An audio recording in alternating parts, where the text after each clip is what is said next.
Oke, assalamualaikum warahmatullahi wabarakatuh. Jadi kita lanjutkan lagi ya materinya mengenai bab persamaan diferensial linear order 2. Sekarang kita masuk ke materi untuk yang tak homogen. Jadi yang sebelumnya kita bahas yang homogennya ya, atau solusi ketika fungsi k-nya sama dengan 0.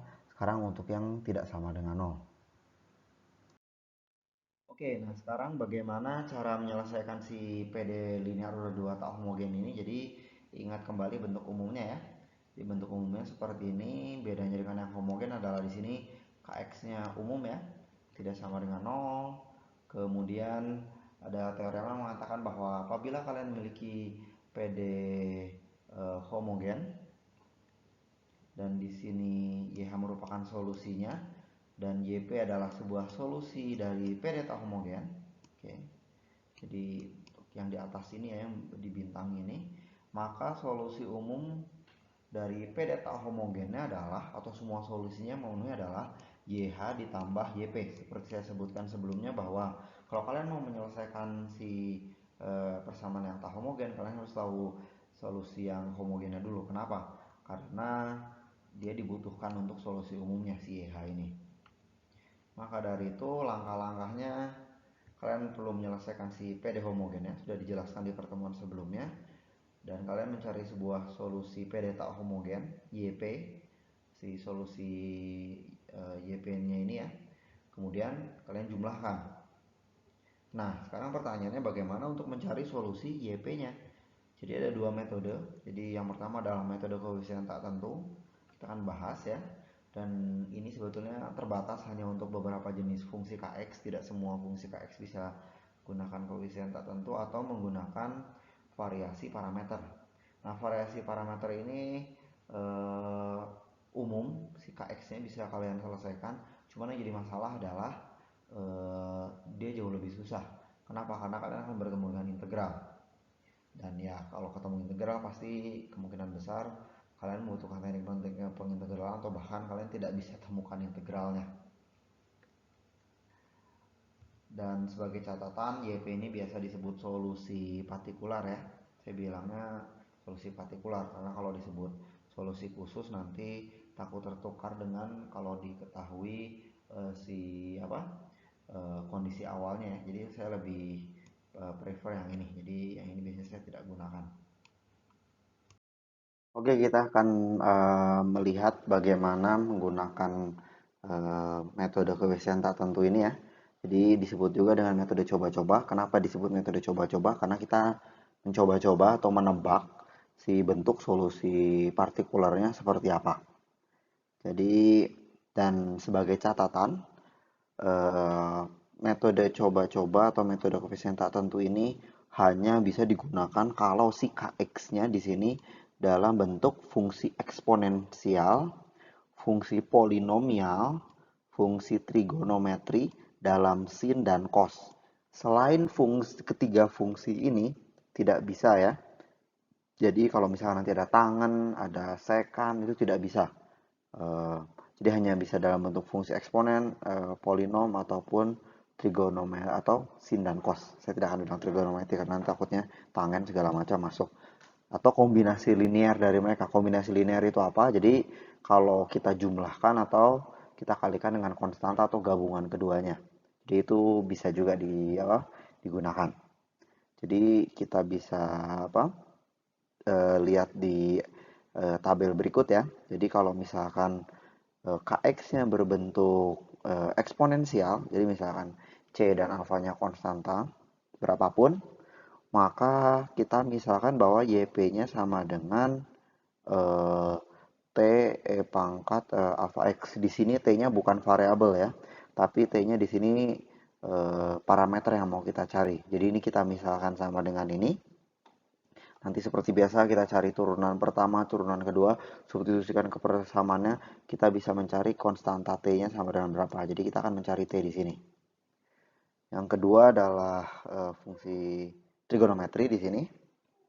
Jadi kalau misalkan fungsi trigonometrinya cos saja ada konstantanya depan, sin saja ada konstantanya depan, atau kombinasi linear seperti ini, di mana sudutnya sama, maka tebakannya adalah hanya satu sebetulnya.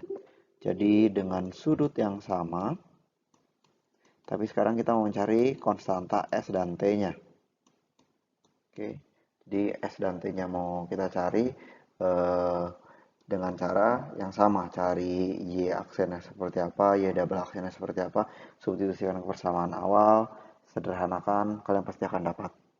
Oke, dan yang terakhir adalah bentuk polinomial. Polinomial ini order n misalkan, maka ya tebakannya biasanya order n lagi. Kalian yang mencari T0 di sini sampai Tn semuanya ya, konstantanya. Oke, jadi ada catatan penting di sini yang perlu saya beritahu. Jadi pemisalan di atas yang si tabel ini tadi, di seluruh tabel ini ya.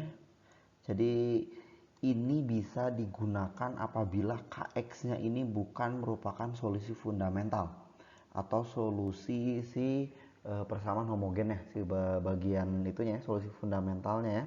Jadi kalau sama pemisalannya harus dikalikan dengan X atau X bahkan X kuadrat atau X pangkat 3 dan seterusnya. Jadi sifatnya sama dengan akar yang berulang, harus dikalikan X atau X kuadrat. Oke. Jadi kenapa harus seperti itu?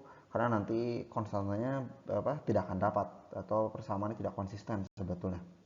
Jadi untuk lebih jelasnya kita akan bahas di latihan soal ya. Oke, mari kita perhatikan contoh berikut ya untuk lebih jelasnya penggunaan metode koefisien tak tentu. Jadi kalian punya persamaan diferensial order 2 ini ya. Tapi dia tak homogen, non homogen. Ruas kanannya berupa polinomial order 2. Jadi langkah pertama apa? Jadi kalian harus menyelesaikan si yang homogennya dulu. Jadi sama, kalian harus mencari persamaan karakteristiknya, dapat akar-akarnya, dan dapat solusi homogennya. Kalau ada akar kembar, kompleks, segala macam, prosedurnya sama ya. Oke. Nah sekarang yang jadi masalah adalah bagaimana mencari solusi partikularnya atau si YP-nya. Jadi kalian harus menentukan tebakannya. Karena di sini Kx-nya dia polinom order 2, maka tebakannya adalah polinom order 2 lagi.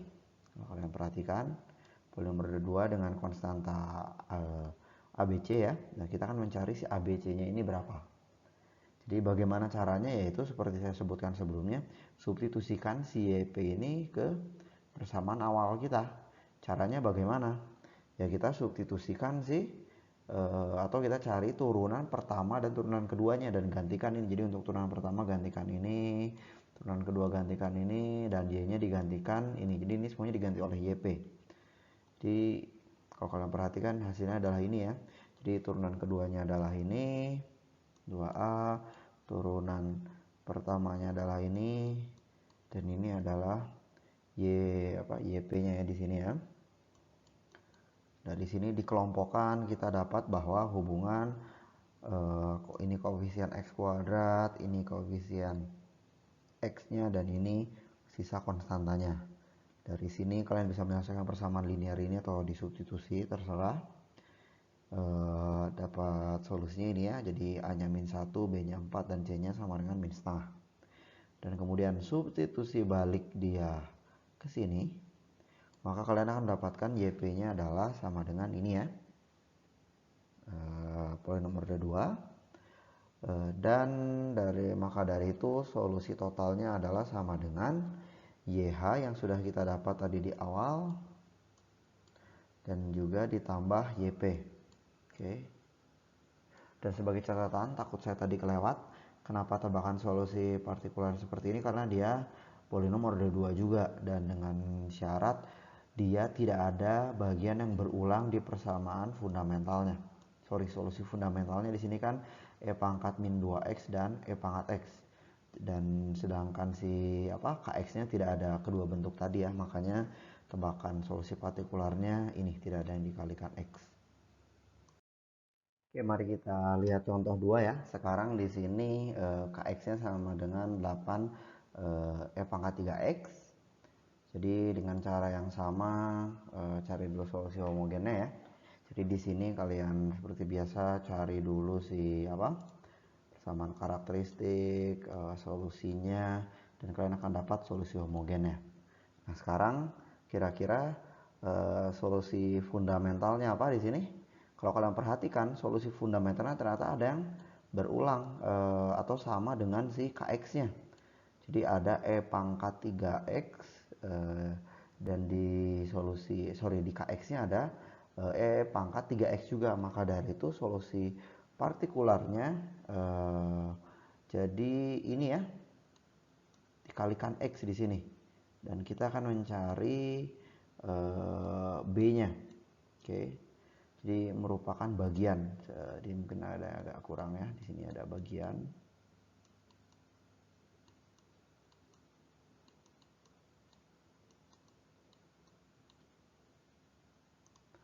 Oke, maka dari itu seperti biasa kalian substitusikan si YP-nya ini ke dalam persamaannya, di mana ini merupakan turunan kedua, ini turunan pertamanya, dan ini Y-nya dikelompokkan, maka akan mendapatkan bahwa hubungan ini ya, jadi 4B E pangkat 3X sama dengan 8 E pangkat 3X, maka kalian akan dapat bahwa B-nya sama dengan 2, dan solusi totalnya adalah jadi ini ya, solusi homogen ditambah solusi partikularnya.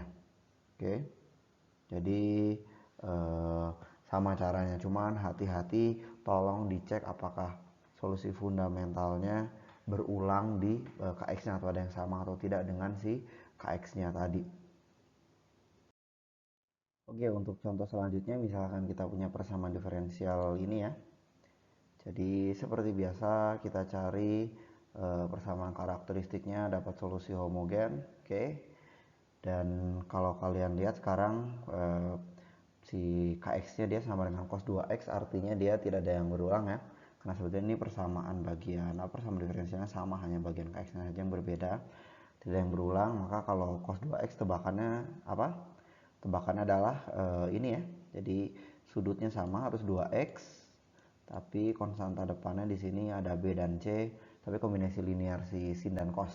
Oke, maka dengan cara yang sama, turunan keduanya dicari, turunan pertamanya substitusi ke persamaannya, dikelompokkan, kalian mendapatkan hubungan ini untuk b dan c nya, dan setelah diselesaikan didapat bahwa b nya dan c nya sama dengan ini ya, jadi b nya sama dengan min 7/65 dan c nya sama dengan min 4/65. Disubstitusikan ke persamaan tebakan kita, tebakan yang di sini, maka solusi totalnya kan sama dengan ini ya. Jadi ini solusi partikularnya, ini solusi homogennya. Jadi sebetulnya mau bentuknya seperti apapun, tingkat kesulitannya sama atau caranya sama. Jadi intinya kalau tebakan kalian betul, pasti semuanya akan konsisten. Dapat B-nya dan C-nya itu tidak akan bertentangan gitu. Dan kalau kalian untuk mengecek dia betul atau tidak, bagaimana caranya? Ya sama seperti dulu, substitusikan aja solusi yang sudah kalian dapat ke persamaan ini, memenuhi atau tidak. Dicari turunan pertamanya, turunan keduanya, substitusikan apakah ruas kiri dan ruas kanannya sama atau tidak. Oke.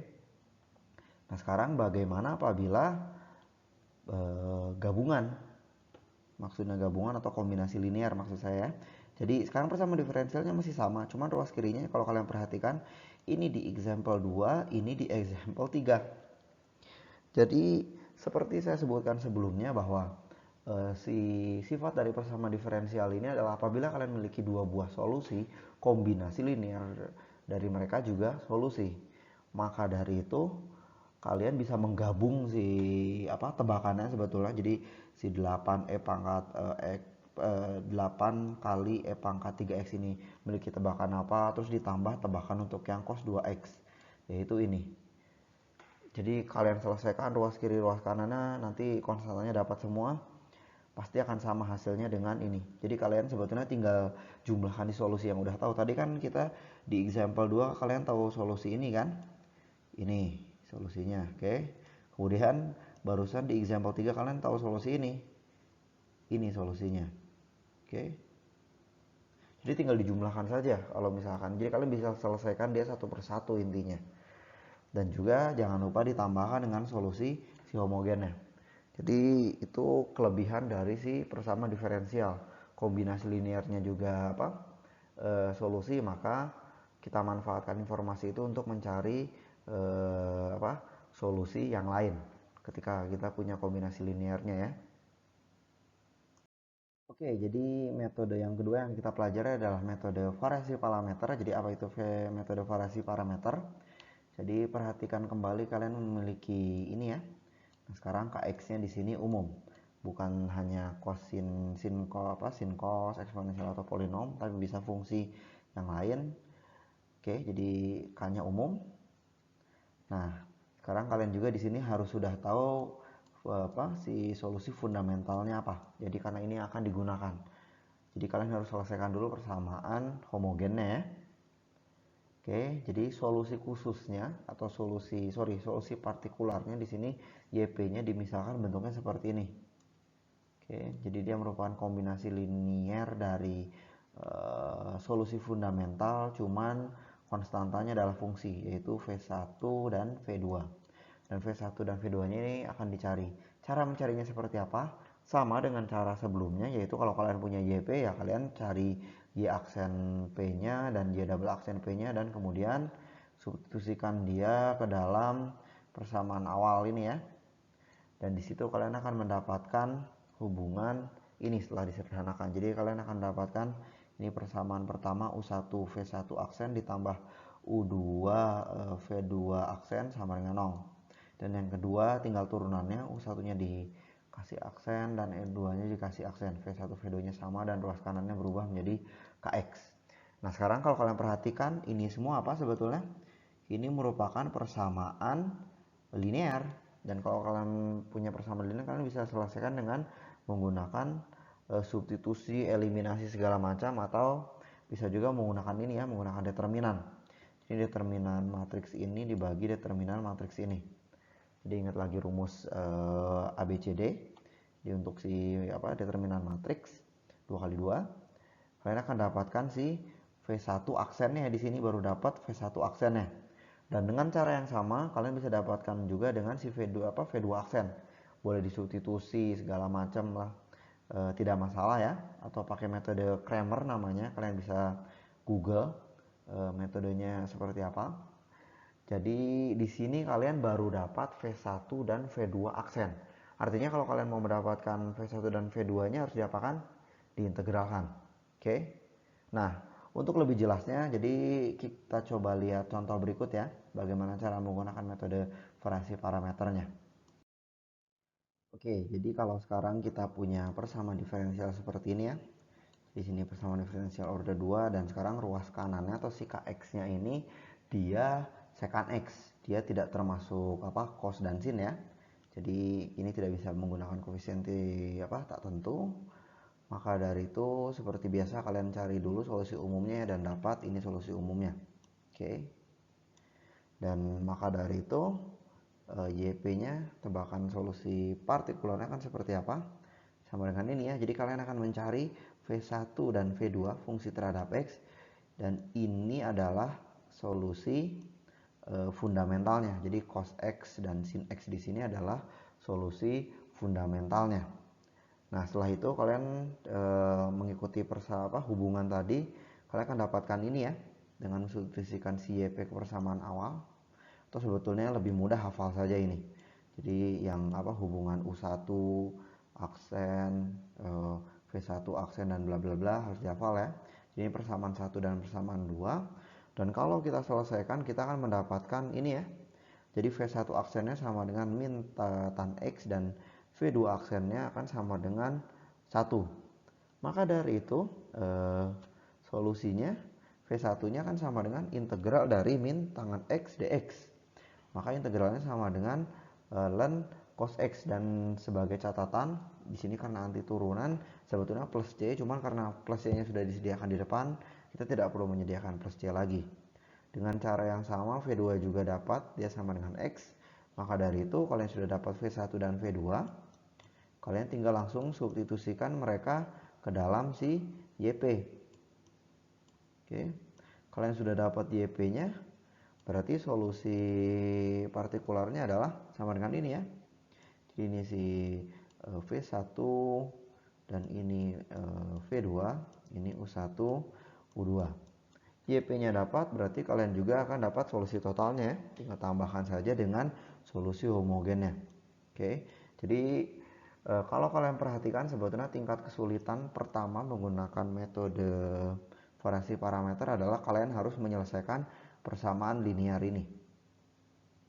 Mungkin ini masih lumayan doable, selalu kalian bisa dapat solusinya. Yang jadi masalah adalah ketika kalian mencari integralnya. Karena kadang seperti kalian sudah pelajari di teknik pengintegralan, tidak semua integral itu mudah untuk diintegralkan. Kebetulan di sini fungsinya sederhana, jadi mudah untuk diintegralkan. Oke. Oke, bagian terakhir di sini adalah untuk latihan. Jadi silahkan dicoba latihannya ya. Jadi untuk misalkan nomor 1 sampai nomor 16, 17, 18 mereka masih bisa kalau kalian menggunakan metode koefisien tak tentu ya, atau metode coba-coba. Jadi itu relatif menurut saya harusnya kalian bisa karena tidak ada integral di sana ya. Tapi untuk 4 nomor terakhir dari 19 sampai 22 di sini mereka mau tidak mau harus menggunakan metode variasi parameter. Karena dia bukan fungsi eksponensial, bukan fungsi polinom, atau bukan fungsi trigonometri sin dan cos ya. Jadi sisanya ini 3 nomor ternyata. 3 nomor ini harus menggunakan metode variasi parameter. Jadi silahkan dicoba latihannya dan hati-hati ketika melakukan pemilihan tebakan saran saya. Oke, saya cukupkan untuk kuliah hari ini. Terima kasih atas perhatiannya. Wassalamualaikum warahmatullahi wabarakatuh.